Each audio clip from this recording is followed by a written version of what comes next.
Cinderella was now 75 years old, after a fulfilling life with the now passed away prince.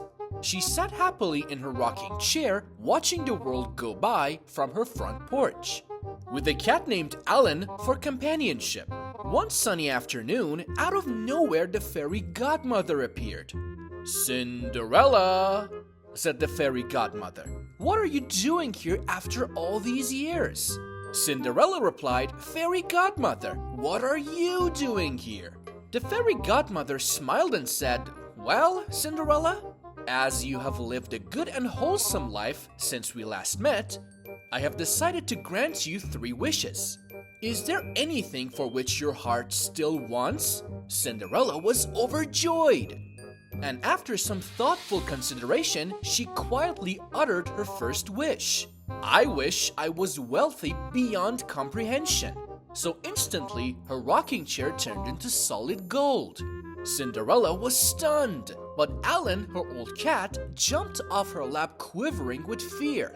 "Oh, thank you, fairy godmother," Cinderella exclaimed. The fairy godmother replied, "It's the least I can do. What does your heart desire for your second wish?" So Cinderella looked down at her frail body and said, "I wish I were young and full of beauty and youth again." At once, her wish became reality. Her beautiful face returned, and Cinderella felt stirrings inside her that had been dormant for years. Then the fairy godmother spoke again. "You have one more wish. What will you have?" So Cinderella looked over to the frightened cat in the corner and said, "I wish for you to transform Alan, my old cat, into a handsome young man." So magically, Alan suddenly underwent a transformation. When it was complete, he turned into a very handsome man. The fairy godmother smiled and said, "Congratulations, Cinderella, enjoy your new life." And with a blazing shock of bright blue electricity, she was gone. For a few moments, Alan and Cinderella gazed into each other's eyes.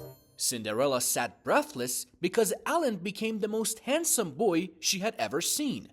So Alan walked over to Cinderella, who was still seated in her rocking chair, and held her close in his strong, youthful arms.